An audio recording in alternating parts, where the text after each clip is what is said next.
Hello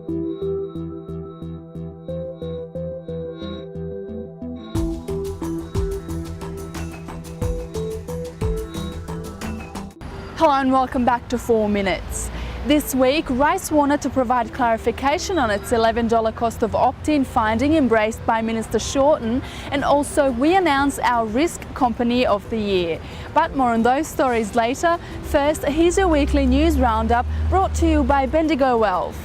The federal government has finally released its first tranche of its FOFA legislation, which covers a 2-year opt-in requirement backed by fines of up to $250,000, inclusion of commissions on individual insurance within super, fiduciary duty, and an increase in ASIC's powers.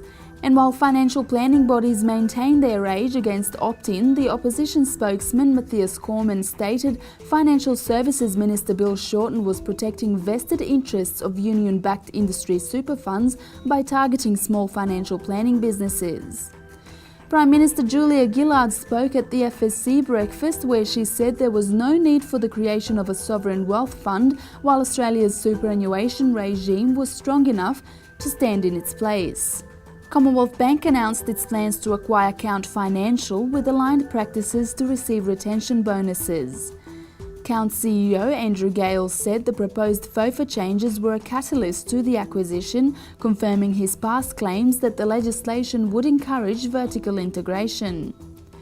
FPA Chief Mark Rantel announced the launch of the association's advertising campaign from 18th of September, which he said would establish FPA membership as the so-called mark of trust with the broader community. Meanwhile, ASIC announced a regulatory guide for the advertising of financial products and advice, with Chairman Greg Metcalf saying the guidance aims to help publishers present accurate, balanced and appropriate advertisements. DKN, which is set to be acquired by IOOF, has posted a $13.9 million loss in the 2011 financial year, while Count Financial announced the record profit for the year of $51.6 million, more than double the previous year. And finally, dealer group Clearview has announced the launch of its wealth management platform with full wrap capabilities, which will be administered by Colonial First State Custom Solutions.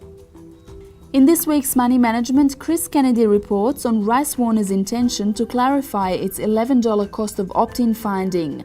The study was commissioned by the ISN and embraced by Minister Shorten, but the financial planning industry keeps rejecting this as a reasonable figure for opt-in. We spoke to FPA Chief Mark Rantel. I think everybody in the industry would acknowledge that the cost of opt-in is greater than $11 per client. $11 is just way too low. Investment Trends research indicated that advisors felt the cost for opt-in was $250 per client, and Treasury had admitted that they presented the cost of opt-in at about $100 per client. Reality is it's somewhere between $11 per client and $250 per client, and my estimate would be that $100 per client is a realistic figure for a cost of opt-in. Also this week, a money management survey finds planners would support FOFA if opt-in was removed. And finally, Money Management and DEXA present their Risk Company of the Year. For all the details on those stories and to find out who was awarded our Risk Company of the Year, make sure you pick up tomorrow's issue of Money Management. Thank you for joining us, and we'll see you again next week.